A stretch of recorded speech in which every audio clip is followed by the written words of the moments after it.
All right, this is the Math 100-136 Test 3 review, and we are going to start off with taking some requests from people here in the live session and from email. And we're going to start off with a review of factoring on 3C. So looking at 3C, we have 32x squared minus 98. To be able to factor, remember the things that you're supposed to look for is there a GCF first? And if there is a GCF, you want to pull that out, and then you ask yourself, how many terms do you have?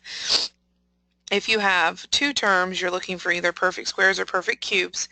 And if you have 3 terms, you're looking to use one of our trinomial methods. If you have 4 terms, you're going to do factor by grouping. So the question becomes, is there a GCF for 32 and 98? Let's see. If we were to divide both of those by 4,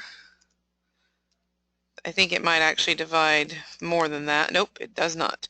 But if we divide them both by 2, that would give me 16 and 49, which are both going to be perfect squares.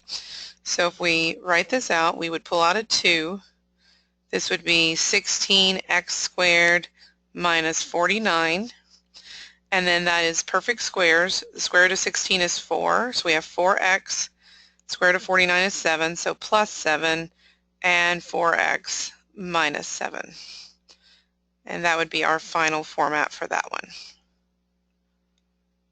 Is that okay for everyone in the live session?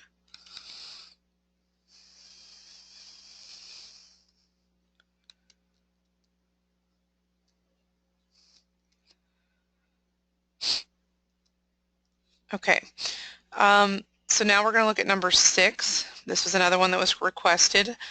This says find the domain of the function f of x equals 9 over x plus 5. When you're talking about domain, your main concern is whether or not a value will cause an issue. If you have a radical that is even, so an even radical, which is like a square root, you have to make sure whatever's inside here stays greater than or equal to 0. If you have a denominator, which is what we have in this specific case, you have to make sure that this does not equal 0. So for us, we just want to make sure that we don't equal 0. So if x plus 5 cannot equal 0, that means that x cannot equal negative 5. That would be one way of writing your domain, is just to actually write the restriction. If you need to write it in interval notation, that would be negative infinity to negative 5, parentheses, since we're not including it, union with negative 5 to the rest of the number line. Is that one okay for everyone attending?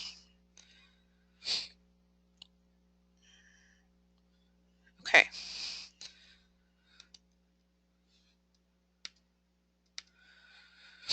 So this next piece is the graphical interpretations. So this says, use the graph of the function below to evaluate f of negative 1 and f of 3. What you have to remember when you're looking at f of something, this is f of x. So what they've given you is actually an x value. So when I have an x value, there's supposed to be a y value that goes with it. So what we're trying to figure out is that y value, since we already know the x. So my x is negative 1. I need to find an ordered pair on this blue parabola here that has negative 1 as its x. So if I go to negative 1 on the x-axis and I look down, there's this point right here. So this would be negative 3. So the answer is negative 3 because that is the y value you get when your x is negative 1.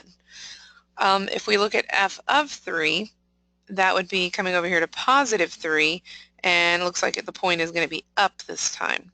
So notice this is at the level of 5. So that would be the point 3, 5, which means f of 3 equals a height of 5. Is that one okay? Number 9.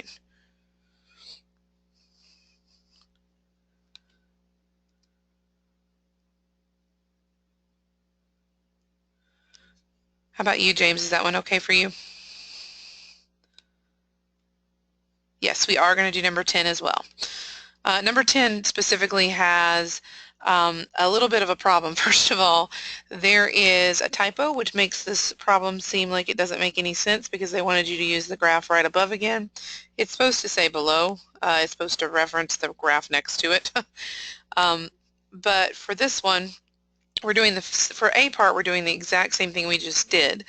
You're saying, okay, go over to 3 for x and find the y value. So that's right here. So that would be 6. This statement right here is a little bit different. This says, for what values of x does g of x equal 2? So notice this x is actually missing this time. So now we have an ordered pair, and we know that the y is 2. We're questioning what is the x. So if you find 2 on the y-axis this time, and just follow it over until you see blue graph. Now it could happen on both sides. So anywhere you see blue graph, go ahead and make your mark. So I'm going to use like a rectangle this time.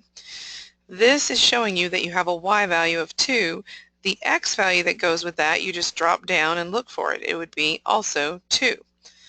And there's no other place where we hit this same height for our blue graph.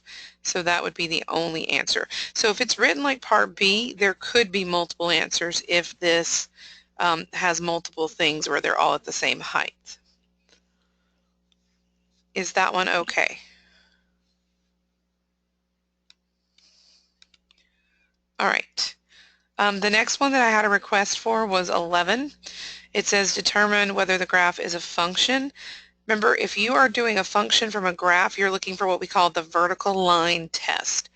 Essentially, you imagine drawing vertical lines, and as long as each vertical line only hits your graph once, you have a function. So that means that A would be yes. B is automatically going to be no because we hit it twice. And you only have to hit it twice once. That's a failure. And then for the last one, it is going to, hang on just a second. My PDF just crashed. So just give me a second. I'll have to reopen it. All right.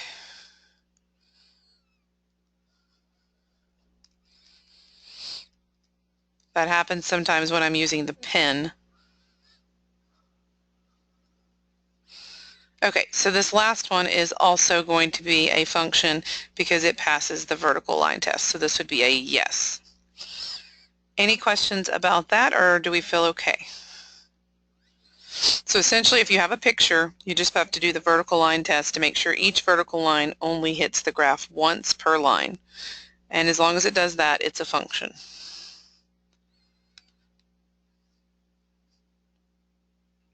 Okay. So the next one that I had a request for, we did a lot of those in the middle in class before we reviewed for the quiz, was 22B. So let's talk a minute about absolute value inequalities and what goes on with those. When you're dealing with an absolute value inequality, remember there were 4 cases. You could have an absolute value is less than a positive number, an absolute value is less than a negative number, an absolute value is greater than a positive number, and an absolute value is greater than a negative number. Anytime it was a negative number on the other side, remember it was really just going to either be all numbers or none, whereas we learned that the less than case never made sense and the greater than case always made sense because absolute values are always positive. With case 1 and 2, or excuse me, I should say 1 and 3 because that's how we originally labeled them in class. Because this has a positive number on the other side, we can solve it. So in the greater than case, you get 2 scenarios. One of them, remember, is going to negative infinity, and the other one is going to positive infinity. So to make that happen, to set this up, we set up 2 scenarios. We let the inside of the absolute value be less than the negative of our number, and we also, or, because that's our connector word for greater, we let the inside be greater than the positive of that number. So for us, that would be 2 over 3d minus 4 is less than negative 10, or 2 over 3d minus 4 is greater than 10. So we solve both of these, so I would add 4, which makes that negative 6, and then multiply by 3 over 2 to get rid of that. We're multiplying by the reciprocal, so that would be D is less than, that's going to be negative 18 over 2, so that's negative 9. For the other scenario, we would add the 4 again, so that would be 14, multiply by 3/2 to get rid of that fraction. And that would make this greater than, let's see, that would be 14 divided by 2 is 7 times 3 is 21. So because this is an OR scenario, you get pretty much a union. So negative infinity up to negative 9, parentheses, unioned with parentheses 21 to infinity. The reason I used parentheses for everything, well, infinity is always a parentheses, and we had no equal to sign in our original, so these are parentheses as well. Whereas on A part, they would be brackets on the number pieces. Any questions about 22p, or do we feel okay with that?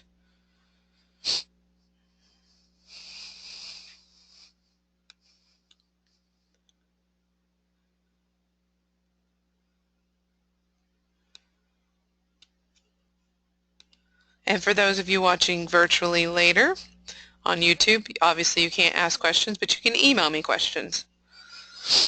KP, do you feel good about that?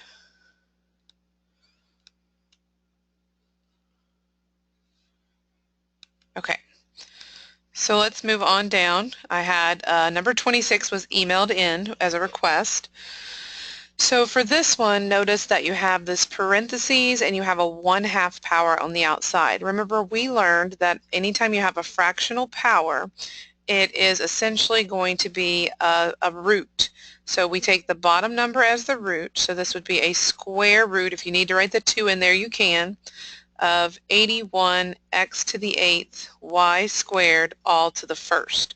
Now if that was a number other than 1, that would change some of those, but since it's 1, we're just doing the square root of all of this.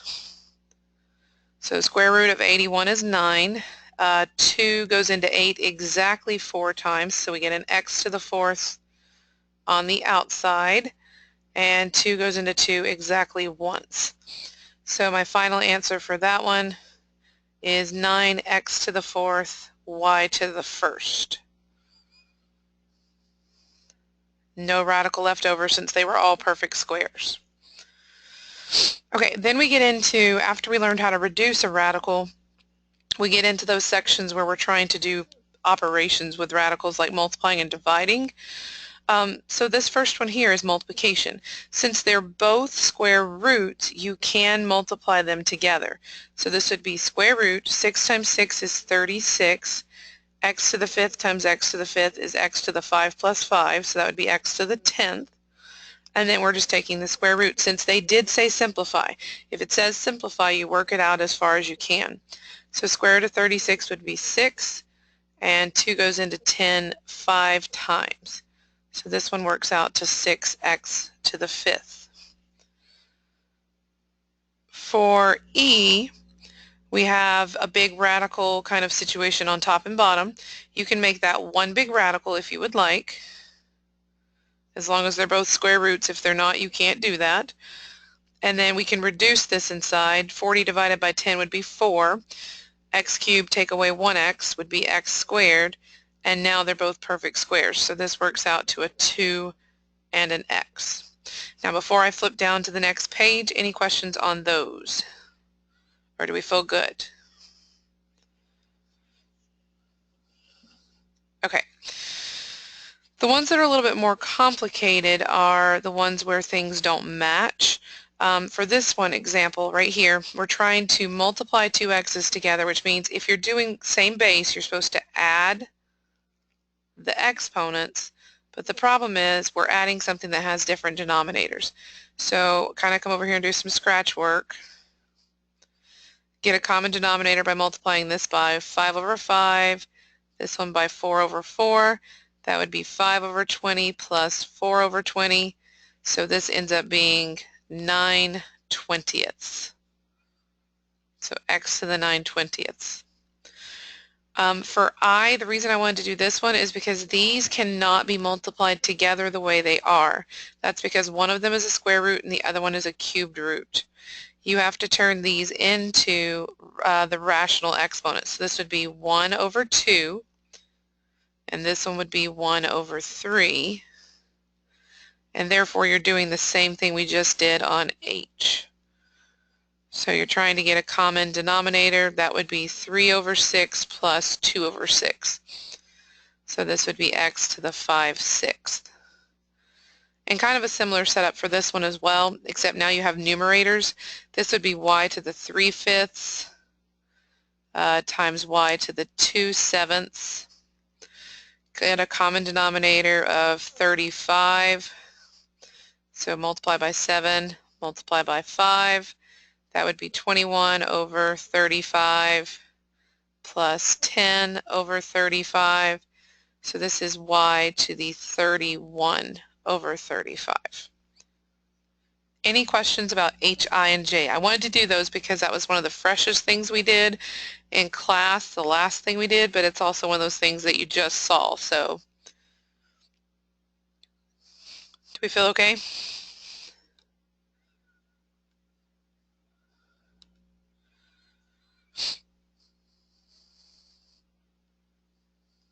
Okay. So scrolling on down, another email request that came in was for number 29. This is something that we talked about, but it didn't quite look like this. I think we had our XY table differently, maybe vertically. When you have a linear function, remember that means you have things like slope, which we had a formula for. You can write your final equation as y equals mx plus b. So for this is tying back into stuff we did with lines. To find your slope, you take any two ordered pairs here, so I'm just going to use these two. If you need to rewrite them, that's -2, -10, and that's -1, -6. You always write the x before the y. So this would be -6 minus -10, because you do y2 minus y1 over x2 minus x1. So that would be -1 minus -2. Minus a negative changes to plus plus. So this is 4 over 1. So this is just a slope of 4. Now the cool thing is that's m. So this is y equals 4x. B is already in your chart. Anytime you have a 0 for x, that means that that is a y-intercept. B is supposed to be the y-intercept. So this is just going to have -2 as that piece. Now that's not actually the final answer, sorry. I have to fix it. They want this written in function notation, which means they want it written as f of x. So, and the next one will be g of x. F of x and g of x, remember, just stand for y. So the same thing you do here, you would essentially, I would just use the first two ordered pairs to find my slope, and then here's your y-intercept, so the 1 would be the ending part. Is that one okay?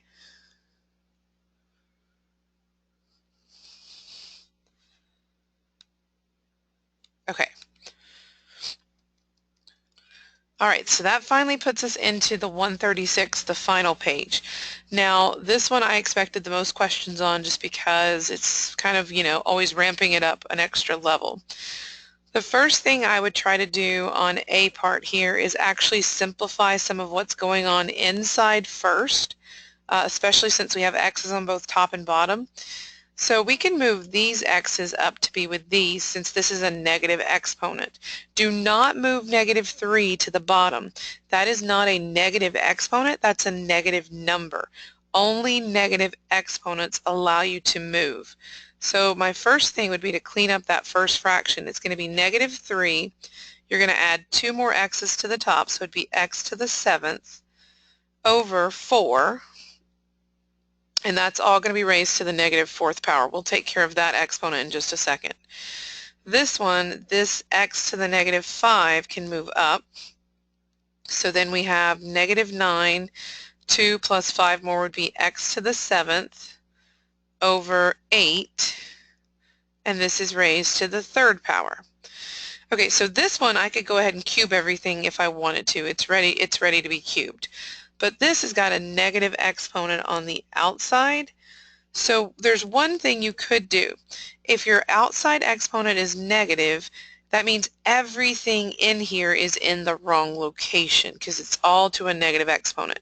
So if you make this the reciprocal of what it was, what that'll do is change that sign to a positive 4. And it doesn't change any of the signs inside of anything.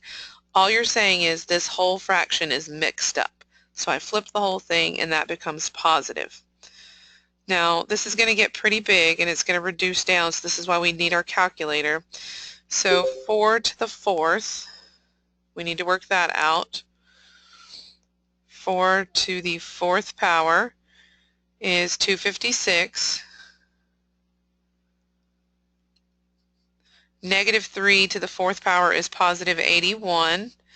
This is x to the 7th to the 4th, so 7 times 4 is 28 because you're multiplying powers when they're stacked as one base to 2 powers. And then over here we cube negative 9, that's going to be really big. So negative 9 cubed, that's negative 729. 8 cubed, not small. 8 cubed is 512. And then this is 7 times 3, so that's x to the 21. Okay, final step on this one. So I'm going to have to work some of these in a different location.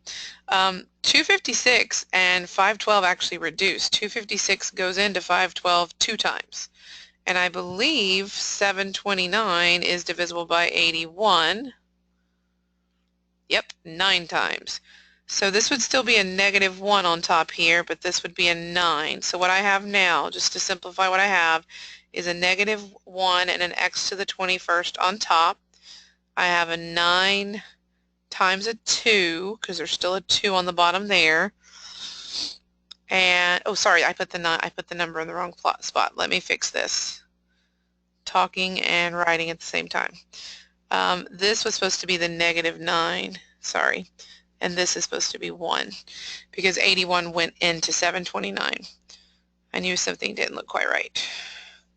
So this is negative 9 x to the 21 on top over a 2 and an x to the 28th. Your final step, once you have that written out, is to reduce the x's. So there's actually 21 in common, so there will be 7 left over in the bottom. So that is the final answer there. So there's nothing really like earth-shattering about this problem. It's just because you're doing a lot of law of exponent rules, it's super easy to make a mistake. So just being slow and taking your time and making sure you're using your rules appropriately and of course reducing things correctly is the big thing here. So is that one okay? I know there's not a lot of room to read what I wrote, but is that problem okay?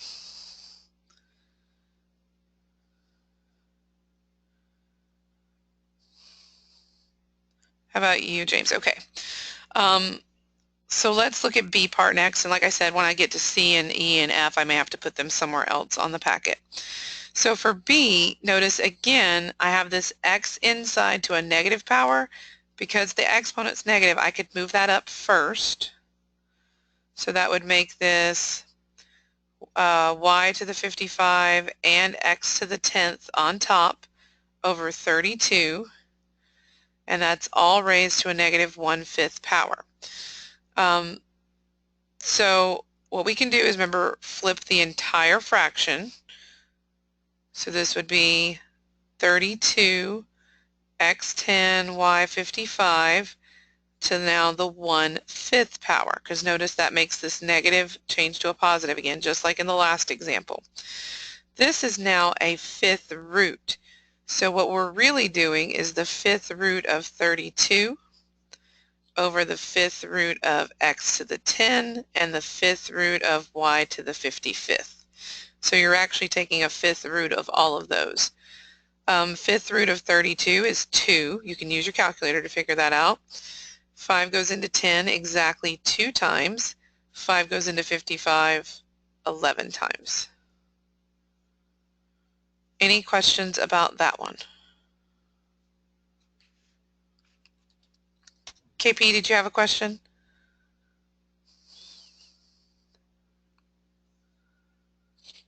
Okay, what about you, James? Are we okay with that one?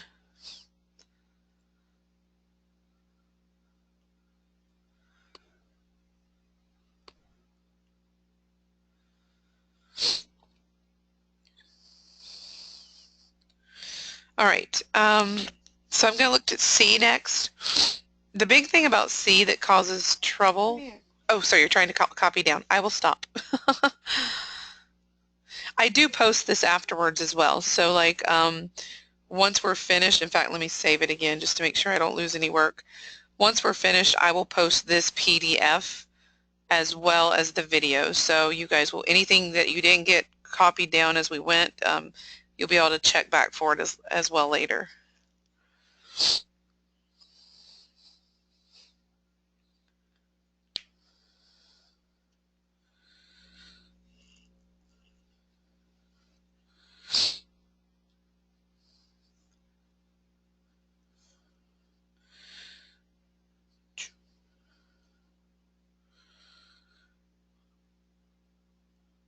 I'm just going to copy the first part of this one right here real quick, and then we'll start talking about C.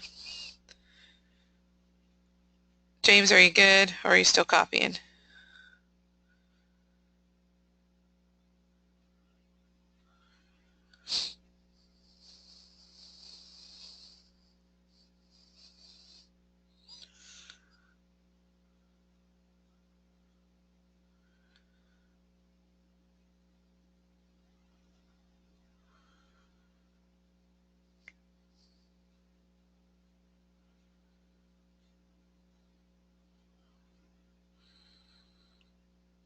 Are we okay?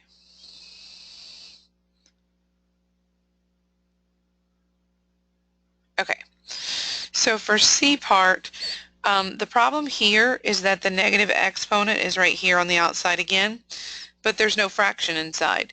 So some students will mess this one up because they can't just flip the whole fraction. They don't really know what to do. This just means this whole parentheses is going to move to the bottom. So essentially you can stack this like this now. And that becomes then a positive exponent on the outside. It doesn't change anything on the inside because we were moving it to fix this.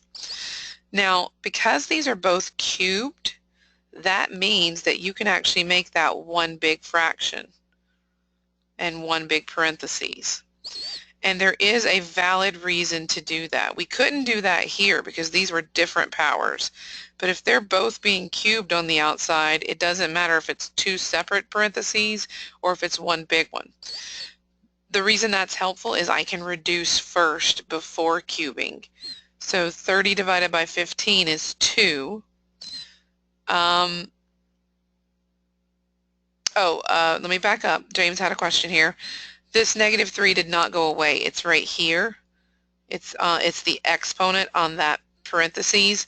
Because it's negative, exponents that are negative, remember, shift you to a different location. So this whole piece went to the denominator of essentially this fraction that doesn't, these are both over 1 right now. So that went to the bottom, which means when I multiplied, this is on top and this is on bottom. Does that clarify that? Okay. So then right here, so I'm just reducing this down since everything was cubed. That would be 2a7, take away 1a would be a to the 6th. And y5 take away 3 would be y squared. And now I'm cubing something much more smaller and easier to do. So 2 cubed would be 8. This is power rules, so 6 times 3, because those are both powers on a, would be a to the 18th, and 2 times 3 would be y to the 6th. So there's my final answer for part C. Any questions on that one?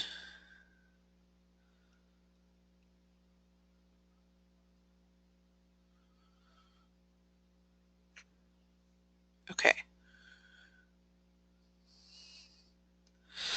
So essentially what the big difference between what we did in Math 100 and what we're doing in Math 136 with these is we're making you do more rules all at the same time.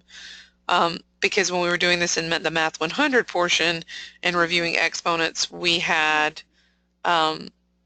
smaller chunks to deal with at a time. This is just combining the rules.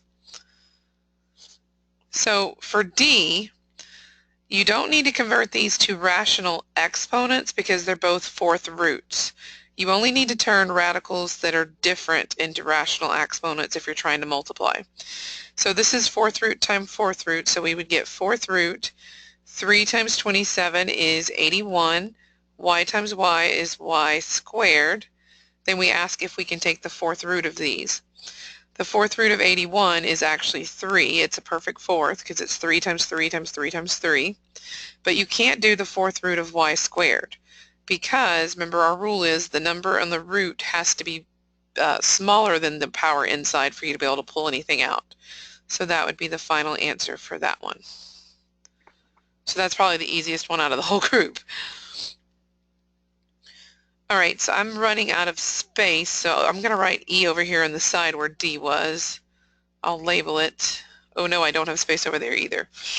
Nobody asked about 2, so I'm going to put E from up here down here. So this is P to the 1/2 times P to the 5/2 plus P to the 1/2. We are distributing. When you distribute P times P, you have to add the exponents. So this is P to the 1/2 plus 5/2 plus P to the 1/2 plus 1/2. Because when you multiply same base, you add their powers. So this would be P to the 6/2 plus P to the 2/2, because we're adding our numerators since they already have the same denominator, which is P to the 3rd plus P. Now we can't go any farther because remember those are not like terms. P cubed is different than P. So that would just be our final answer. So if you get something like this, usually they already have the same denominator and you're really just adding those numerators as you multiply. Any questions on E part? Are we okay with that one?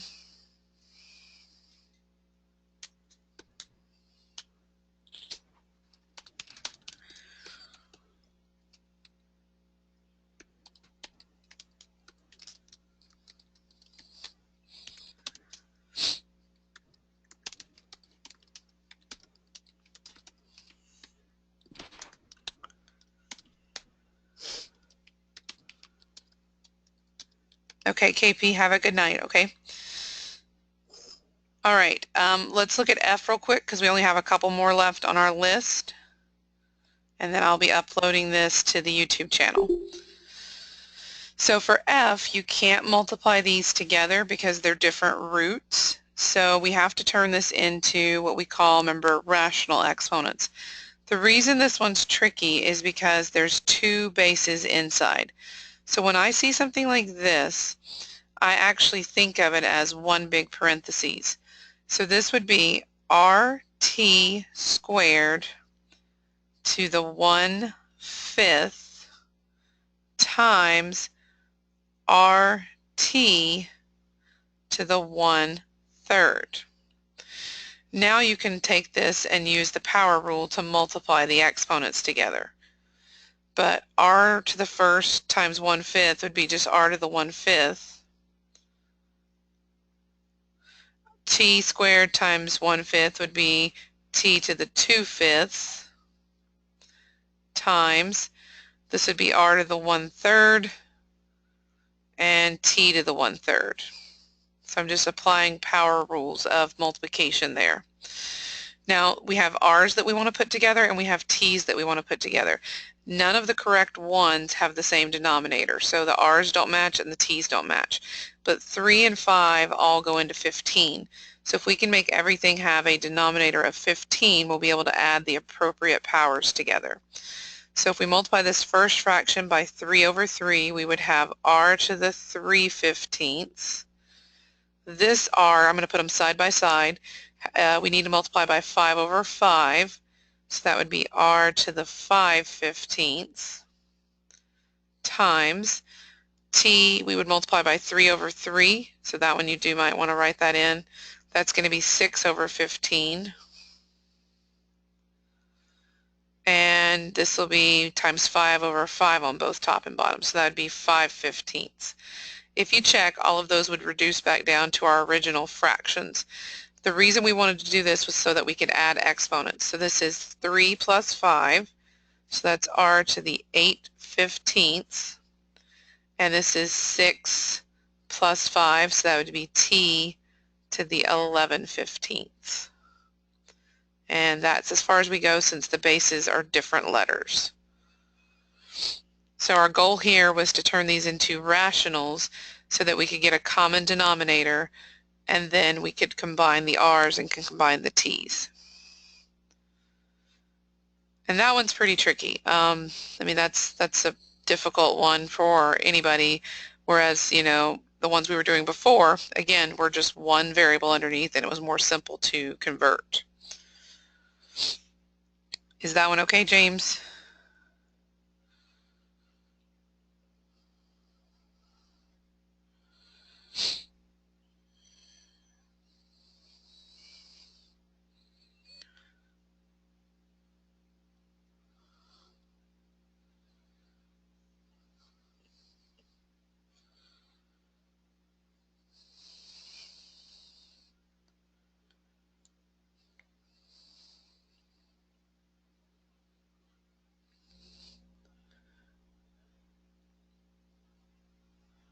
Try to put some separation between that work.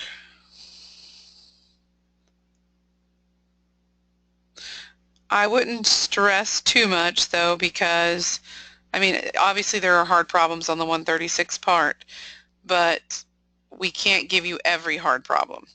So we can't give you all of those variations. There's going to be maybe 1 or 2 of them that will actually show up on the test. So just as long as you're aware that you're not going to be doing every single one of those, which I'll have to redo the work for F since it deleted it. But I will fix that in a minute. There's no way you can be asked to do every single one of these variations. So just take your time, work with the powers slowly, write all your work down, and that's the most important piece. So, you know, you'll probably see maybe 1 or 2 of these variations show up.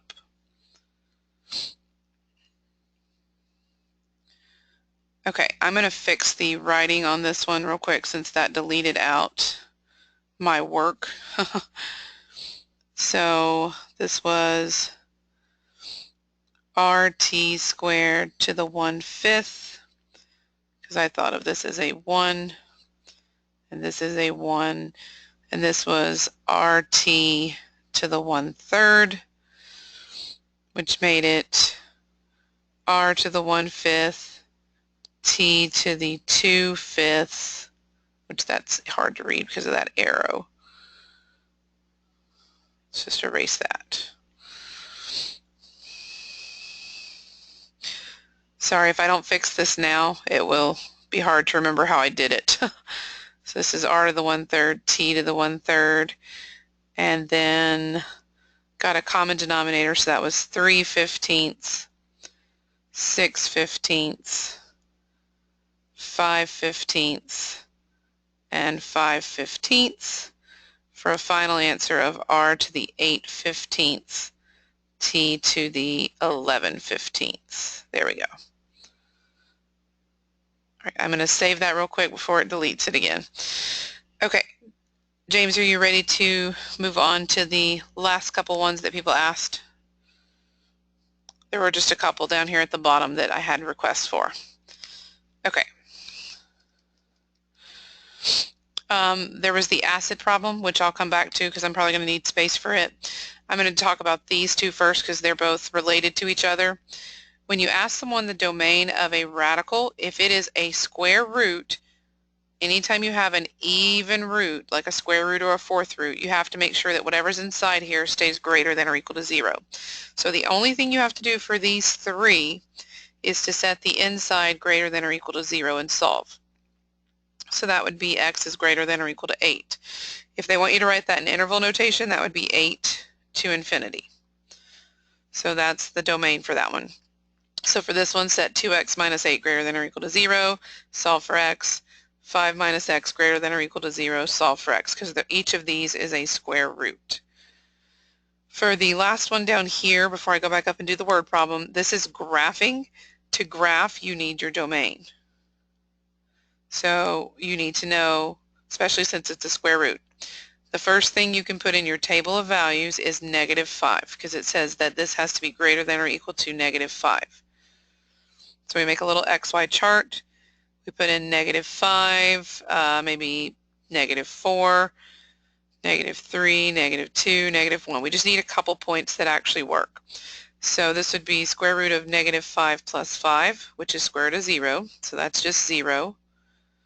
This would be square root of -4 plus 5, which would be square root of +1, which is 1. I don't think I'm going to like -3 or 2, but we'll just look. This is actually square root of 2. I don't want to do a decimal.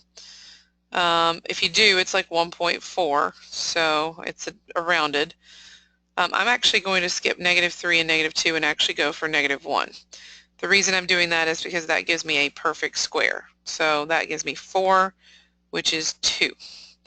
So once you have at least 3 points, that should be enough to graph.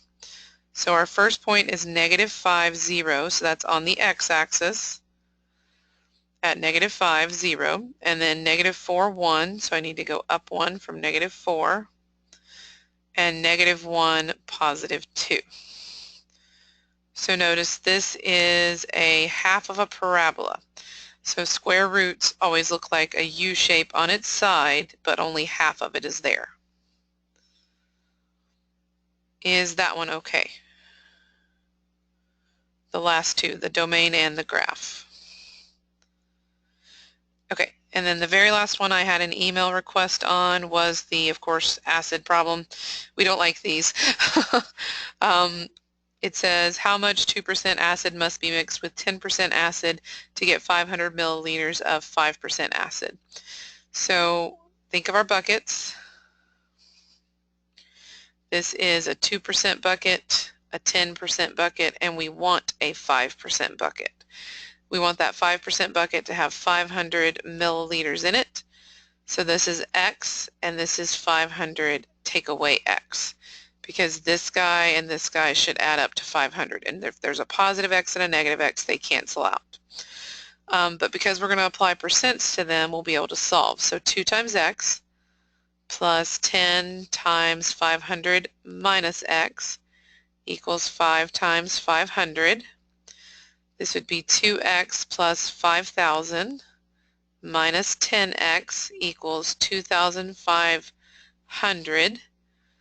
That would be -8x if we combine our like terms. If we subtract over 5,000, that's -2,500. So 2,500 negative divided by 8 negative is 312.5.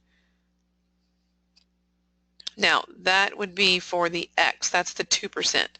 So 312.5 milliliters of the 2%. And if you wanted, they didn't ask because they just said how much 2%. They didn't ask us exactly how much 10%. But if you feel more comfortable writing both of them, that's fine. I did it backwards so it's a positive, but it's 187.5 milliliters of the 10%. The way this is worded, though, they only asked how much of the 2% do you have. Okay, so my last question, I guess, is there anything we skimmed through as we were doing this that you saw that you wanted to add to our list, James, or do you feel that I've worked all of the ones you wanted to see?